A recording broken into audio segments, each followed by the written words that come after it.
Hello अस्सलाम वालेकुम Pakistan. This is Anne's कमाल फ्रॉम पाकिस्तान स्ट्रेटेजिक फोरम। आज मैं आपकी खिदमत में दोबारा हाजिर हुआ हूँ एक नई वीडियो के साथ। आज हम डिस्कस करेंगे 3 टॉपिक। सबसे पहले तो डिस्कस करेंगे कि इंडियन आर्म फोर्सेस ने फैसला किया है कि जो उनके MI-26 हेलीकॉप्टर्स जो कि बहुत अरसे से ग्राउंडेड थे उनको रिपेयर करके दोबारा सर्विस में शामिल करना है। इसके अलावा ईरान ने एक अंडर वाटर ड्रोन डेवलप किया है, उसको भी डिस्कस करेंगे। और आखिर में हम डिस्कस करेंगे आपका और मेरा पसंदीदा टॉपिक जो कि पाकिस्तान की डिफेंस इंडस्ट्री के हवाले से। और आपका बहुत ज़्यादा फ्रीक्वेंटली आस्क्ड क्वेश्चन है कि आखिरकार पाकिस्तान क्यों जहाज़ों का जेट इंजन प्रोड्यूस नहीं करता या डेवलप नहीं करता, या और पाकिस्तान अटैक हेलीकॉप्टर्स जो है वो क्यों नहीं बनाता। तो टाइम ज़ाया नहीं करते, वीडियो चलते हैं। लेकिन वीडियो की तरफ जाने से पहले मैं अपने तमाम नाज़रीन से रिक्वेस्ट करूंगा कि काइंडली हमारे चैनल को सब्सक्राइब कर दें, वीडियो को लाइक कर दें और बेल का आइकन जो है वो आपने लाजमी दबाना है। बहुत सारे लोग वीडियोस देख रहे हैं लेकिन सब्सक्राइब नहीं करें, तो सब लोगों को पैगाम है कि सब्सक्राइब कर दें। तो चलें वीडियो की तरफ चलते हैं। द ट्रिब्यून की खबर आई है कि इंडियन आर्म फोर्स ने डिसाइड किया है कि MI-26 को जो है, जो कि बहुत अरसे से ग्राउंडेड खड़े हुए हैं, उनको जो है वो रिवाइव करने का या उनको रिपेयर करके दोबारा सर्विस में शामिल करने का फैसला किया गया है। आपको ये बात बता दूं कि इंडियन आर्म फोर्सेस के पास ऑलरेडी शिनोक हेलीकॉप्टर्स जो हैं वो मौजूद हैं, जिनको CH-47 कहा जाता है, और ये हैवी लिफ्ट के लिए जो है इंडियन आर्म फोर्सेस इस्तेमाल करती हैं। लेकिन अब इनको इस बात की जरूरत महसूस हुई है कि MI-26 जो बहुत एक अरसे से 2 डेकेड से ऑलमोस्ट ग्राउंडेड हैं, उनको जो है वो रिपेयर करके दोबारा सर्विस में शामिल किया जाए। अगेन MI-26 जो है ये हैवी लिफ्ट हेलीकॉप्टर है, यानी कि हैवी जो इक्विपमेंट होता है उसको उठाने के लिए, शिनोक हैवी चीज़ों को उठाने के लिए इस्तेमाल होता है। इस तरह MI-26 जो है वो भी हैवी चीज़ों को उठाने के लिए जो है वो इस्तेमाल होता है। तो देखते हैं कि इसके ऊपर फर्दर डेवलपमेंट क्या होती है। जिस तरह से इसके ऊपर डेवलपमेंट होगी हम अपने नाज़रीन को जो है वो अपडेट करते रहेंगे इस डेवलपमेंट के हवाले से। अगले टॉपिक की तरफ चलते हैं। बड़ी इंटरेस्टिंग न्यूज़ आई है महर न्यूज़ एजेंसी की तरफ से ईरानियन डिफेंस इंडस्ट्री के हवाले से। ईरान ने अंडर वाटर ड्रोन डेवलप किया है और इसके स्पेसिफिकेशंस अगर सीधा हम डिस्क्राइब करें तो बेसिकली ये 200 मीटर डीप वाटर के अंदर ऑपरेट कर सकता है। इसके अलावा 24 आवर्स इसका एंड्योरेंस, यानी कि 24 आवर्स तक जो है ये ऑपरेट कर सकता है अंडर वाटर। इसके अलावा इसके अंदर एक वॉर हेड है जो कि बहुत ही लीथल वॉर हेड बताया जा रहा है, जो कि स्ट्राइक करने के काम आएगा और सबमरीन्स के लिए, फ्रिगेट्स के लिए, कोविट्स के लिए, तमाम नेवल एसेट्स जो होते हैं जो समंदर के अंदर ऑपरेट करते हैं उनके लिए ये बड़ा ही लीथल साबित होगा। अब बहुत से लोग पूछेंगे कि Pakistan under water drone develop क्यों नहीं करता, तो भाई मेरे पास बात का फिलहाल कोई जवाब नहीं है। जिस तरह अपडेट्स आएंगे उधर भी आपको अपडेट करते रहेंगे। और आखिर में ये बात बता दूँ, ये बेसिकली जो ये अनमैन्ड है, क्योंकि मैंने ऑलरेडी ड्रोन कह दी तो मेरा ख्याल है ऑब्वियस बात है कि ये अनमैन्ड है। अब चलते हैं आप लोगों के टॉपिक और मेरे भी पसंदीदा टॉपिक की तरफ, जो कि आप लोगों ने बहुत दफ़ा मुझसे पूछा है कमेंट सेक्शन के अंदर, इनबॉक्सेस के अंदर, कि भाई पाकिस्तान जो है वो जेट इंजन क्यों नहीं प्रोड्यूस करता और पाकिस्तान अटैक हेलीकॉप्टर क्यों नहीं प्रोड्यूस करता। देखिए, मैं आपको ना बहुत ही आसान अल्फाजों में ये चीज़ समझाने की कोशिश करूंगा कि देखिए जो जेट इंजन है, मैं पहले जेट इंजन को डिस्क्राइब करता हूँ, फिर मैं अटैक हेलीकॉप्टर्स की तरफ जाऊंगा। देखिए, जो जेट इंजन होता है इसको डेवलप करने के लिए बहुत ज़्यादा फंडिंग रिक्वायर्ड है, एक बात। दूसरी बात ये कि आपको एक R&D में बहुत टाइम लगेगा, यानी कि रिसर्च एंड डेवलपमेंट में आपको एक बहुत ज़्यादा टाइम लगेगा।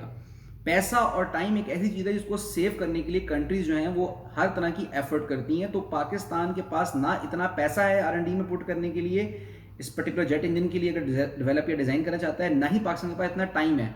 तो पाकिस्तान की कोशिश ये होती है कि स्ट्रेटेजिक अलाय जिस तरह के चाइना है उससे उस चीज़ को प्रोक्योर कर लिया जाए, या थंडर केस में हमने रशिया से RD-93 भी प्रोक्योर किया था। फिर मैं आपको ये बात बता दूं कि जब आप इतना टाइम और पैसा इन्वेस्ट करते हैं तो फिर आप चाहते हैं कि वो जो इंजन है वो ना सिर्फ आप इस्तेमाल करें बल्कि दूसरे मुल्क भी इस्तेमाल करें। तो उसके अंदर बेसिकली आप ये कह सकते हैं कि जियोपॉलिटिकल लेवल पे हेजेमनी है वेस्ट की, ठीक है।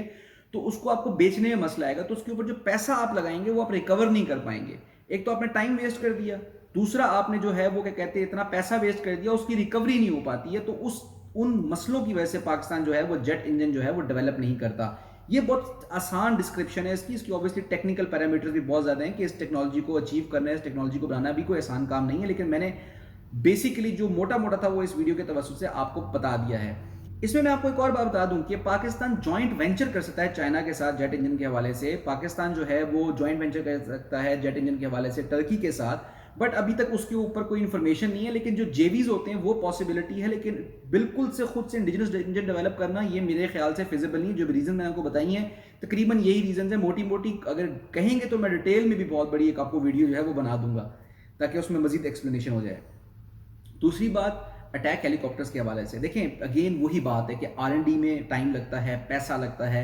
अटैक हेलीकॉप्टर्स बनाना मुश्किल नहीं है, बनाया जा सकता है, लेकिन अगेन फिर वही बात है कि इतना पैसा और इतना टाइम इन्वेस्ट करके आप सिर्फ अपनी जरूरत पूरी करें, क्योंकि पाकिस्तान को एक वक्त में 24 से 30 मैक्सिमम 40-45 नहीं तो 60 मैक्सिमम अटैक हेलीकॉप्टर की जरूरत पड़ जाएगी। तो अपने लिए क्या इतना हैवीली टाइम इन्वेस्ट करना, इतना हैवीली पैसा इन्वेस्ट करना सिर्फ 60 हेलीकॉप्टर्स के लिए, तो ये फिजिबल नहीं होता। क्योंकि फिर मैंने आपको बताया कि जो जियोपॉलिटिकल लेवल पे हेजेमनी होती है, ठीक है, मतलब कि वेस्ट की एक हेजेमनी है अटैक हेलीकॉप्टर्स के हवाले से भी, वो किसी और को डेवलप नहीं करने देते, और अगर डेवलप वो कर भी ले, टर्की डेवलप कर रहा है या चाइना डेवलप कर रहा है और कुछ कंट्रीज डेवलप करी, तो उनको फिर बेचने नहीं देते वो बेसिकली। तो इतना पैसा टाइम इन्वेस्ट करके अगर आप उसको सेल ना कर पाए तो ये प्रॉब्लम आपके लिए बनती है। फिर अगेन इसमें फिर वो यही पॉइंट आता है कि पाकिस्तान जेवी कर सकता है, जॉइंट वेंचर कर सकता है किसी कंट्री के साथ, चाइना के साथ, टर्की के साथ जॉइंट वेंचर कर सकता है, लेकिन इंडिजिनस बिल्कुल खुद से बनाना मुझे नहीं लगता कि इसमें कोई जो है वो बेनिफिट है पाकिस्तान का। मोर ऑफ लाइक ये लायबिलिटी बन जाएगा फ्यूचर में जाके।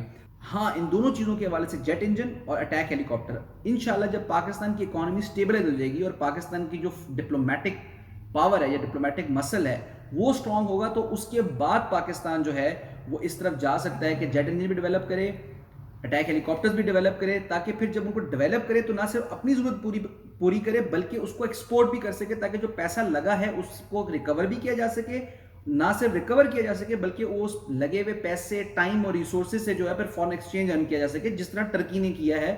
टर्की की जो एग्जांपल है वो हमारे सामने है कि उसने एक बहुत लंबे अरसे तक जो है वो यूएस यूरोपियन वेपनरी यूज की, उसके बाद खुद डेवलप करने शुरू किए, क्योंकि टर्की की जो इकोनॉमी है वो हमसे कहीं ज़्यादा स्ट्रांग है और टर्की के पास जो रिसोर्सेज है वो हमसे ज़्यादा हैं। तो बस आज के लिए इतना ही, अगली वीडियो में मुलाकात होगी। Till then take care, this is Anis Kamal signing off from Pakistan strategic forum.